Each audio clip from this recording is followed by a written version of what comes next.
Hi hello everyone. நான் அஜித்குமார் பேசுகிறேன். Change பாய் சேனலுக்கு சப்ஸ்கிரைப் பண்ணுங்க, பெல் பட்டன் அமைக்குங்க.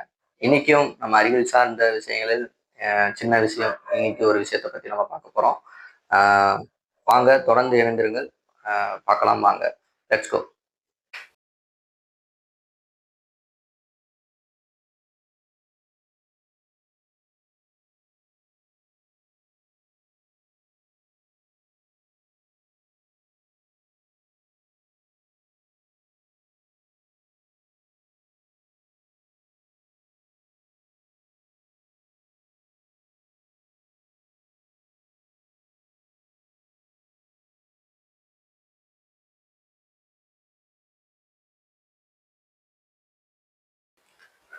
விலாங்கு மீனினோட மின்வேட்டையை பற்றி இன்னைக்கு நம்ம பார்க்க போகிறோம்.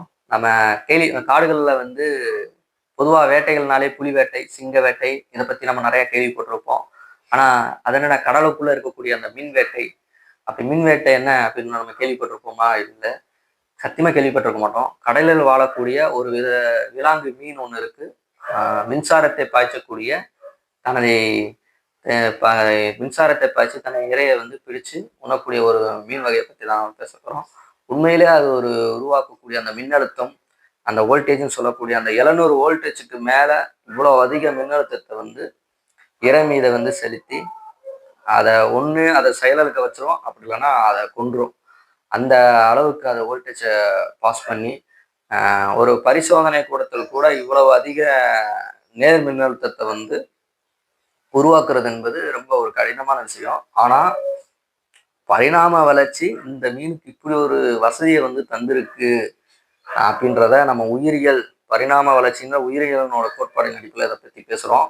ஓம் விதியும் கிர்காப் விதிகளும் பள்ளியில நம்ம வந்து ஓம் விதி கிர்காப் விதிகளை பற்றி நம்ம நிறைய படிச்சிருக்கோம்.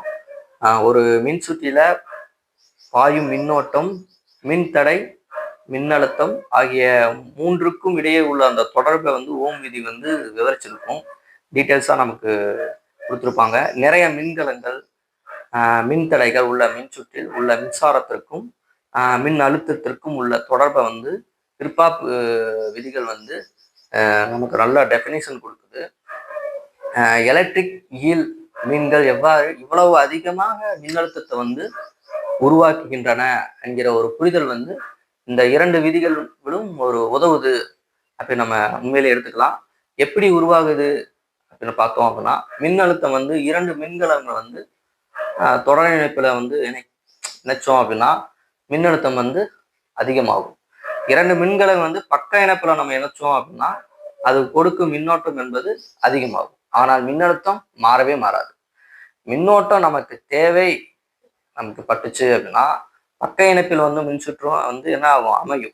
மின்னழுத்தம் அதிகமா வேணும்னாலும் தொடர் இணைப்புல மின்சுற்று வந்து அமையும்.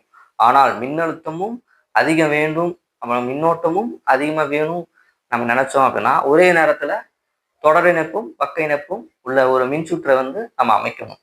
ஆனால் எத்தனை மின்கலங்களை தொடர் இணைப்பிலும் எத்தனை மின்கலங்களை பக்க இணைப்பிலும் வைப்பது என்பது உண்மையில ஒரு கடினமான அப்படி வச்சுக்கிறது என்பது ஒரு மிகப்பெரிய ஒரு கடினமான ஒரு பொறியியல் ஒரு ஆராய்ச்சி வினா அப்படின்றத நம்ம அதை எடுத்துக்கணும். ஏன் அப்படின்னா விலாங்கு மீனினோட உடலில் வந்து 0.15 வோல்ட் அளவுள்ள ஒரு எலக்ட்ரோஃப்ளெக்ஸ் என்னும் சொல்லக்கூடிய ஒரு உயிர் மின்கலங்கள் வந்து இருக்கு அப்படின்றது நமக்கு தெரிய வருது. ஸோ இந்த மீன்களின் உள்ள உடலில் இது போல கிட்டத்தட்ட 7 லட்சம் எலக்ட்ரோஃப்ளெக்ஸ் வந்து இருக்கிறது அப்படின்றது கண்டறியப்பட்டிருக்கு. ஒவ்வொரு மின்கலத்தினோட அகமின் தடை வந்து 0.25 ஓமும். இந்த உயிர் மின்கலங்களோட அனைத்தையுமே தொடர் இணைப்புல இணைத்தோம் அப்படின்னா 7 லட்சம் வோல்டேஜ் நமக்கு கிடைக்கும். ஆனால் அவ்வாறு அந்த உடலில் இருப்பது கிடையாது. ஏன்னா அதே போல அந்த 7 லட்சம் மின்கலங்களும் மொத்தமாக பக்க இணைப்பிலும் இருப்பதில்லை. அறிவியல் ஆராய்ச்சிகள் வந்து என்ன சொல்ல வருது அப்படின்னா, இந்த மீன்களினோட உடலில 5000 மின்கலங்களும் தொடர்நிலைப்புல இணைக்கப்பட்டுச்சு அப்படின்னா அது போன்ற 140 எண்ணிக்கையுள்ள தொகுப்புகள் பக்க இணைப்புல வந்து இணைக்கப்பட்டுள்ளதாக கண்டறியப்பட்டிருக்குன்னு தான் சொல்றாங்க. தென்கொரியாவை சேர்ந்த ஒரு ஆராய்ச்சியாளர் இதை குறித்து ஒரு கணக்கீட்டை வந்து இப்ப வரைக்கும் எழுதிட்டு இருக்காரு. அதாவது நம்ம அதை கையில் வந்து 0.15 வோல்ட்டு 0.25 ஓம் மின்தடை உள்ள ஒரு 7 லட்சம் மின்கலங்களை வந்து கொடுத்துருக்கோன்னு வைங்க. எத்தனை தொடர் இணைப்பிலும் எத்தனை பக்க இணைப்பிலும் இணைக்கும் போது நமக்கு அதிகப்படியான மின்னழுத்தமும் அதே நேரத்துல அதிக மின்னோட்டமும் கிடைக்கும் அப்படின்னு தான் சொல்லப்படுது, கண்டறியப்பட்டிருக்கு. அவரினோட கணக்கீட்டின்படி நீங்க பார்த்தோம் அப்படின்னா 50,000 மின்கலங்களை தொடர் இணைப்புல இணைச்சு அதே போல 14 எண்ணிக்கையில் உள்ள தொகுப்புகளை வந்து பக்க இணைக்கிலும் போது இணைச்சோம் அப்படின்னா அதிகப்படியான மின்னோட்டம் வந்து 4.43 ஆம்பியர் அளவுல கிடைக்கும் நமக்கு. அதனோட மின்னழுத்தம் வந்து பார்த்தோம் அப்படின்னா 7,500 வோல்டேஜ் அளவுக்கு நமக்கு இருக்கும் அப்படின்னு சொல்லப்படுது. ஸோ ஆனா எலக்ட்ரிக் ஈல் உடலில் 5000 மின்கலங்கள் தொடர் இணைப்பிலும் அது மாதிரியான 140 அமைப்புகள் பக்க இணைப்பிலும் இருக்கு அப்படின்னு சொல்லப்படுது. இதை வைத்து கணக்கிடும்போது வரக்கூடிய அந்த மின்னோட்டம் கிட்டத்தட்ட ஒரு ஆம்பியர் அப்படின்றத மின்னழுத்தமும் 750 வோல்ட்டும் தான் அப்படின்றது நமக்கு தெரிய வருது. ஏன் 50,000 அளவுள்ள தொடர் இணைப்பு 14 பக்க இணைப்பு ஏன் இந்த மீன்களில் வந்து உடலில் வந்து உருவாகிறதே இல்லை அப்படின்றத நம்ம தெரிஞ்சுக்கணும். நம்ம கால்குலேட் தான் பண்ணியிருக்கோம், ஆனா அந்த அளவுக்கு உருவாகிறது கிடையாது. அப்படி ஒரு வேலை உருவாகி இருந்துச்சு அப்படின்னா அதிகமா மின்னோட்டு உருவாகி இன்னும் கூட எளிதாக இரையை வந்து ஈஸியா வந்து பிடிக்க முடியாதனால.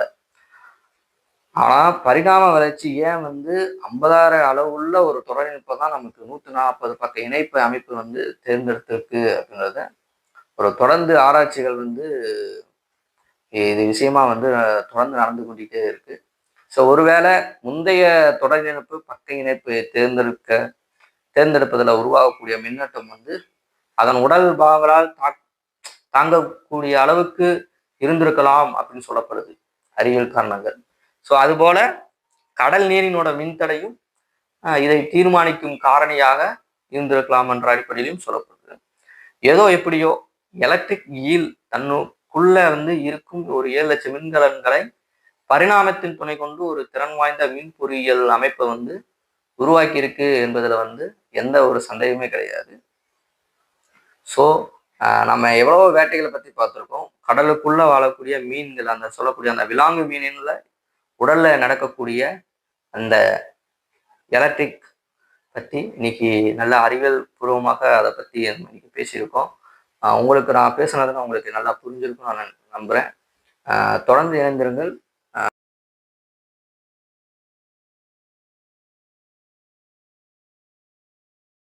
சேனலுக்கு சப்ஸ்கிரைப் பண்ணுங்க, பெல் பட்டன் அமைக்க. இனி நம்மளுடைய சேஞ்ச் ஃபார் சேஞ்ச் சேனலுக்கு தேங்க்யூ ஆல்.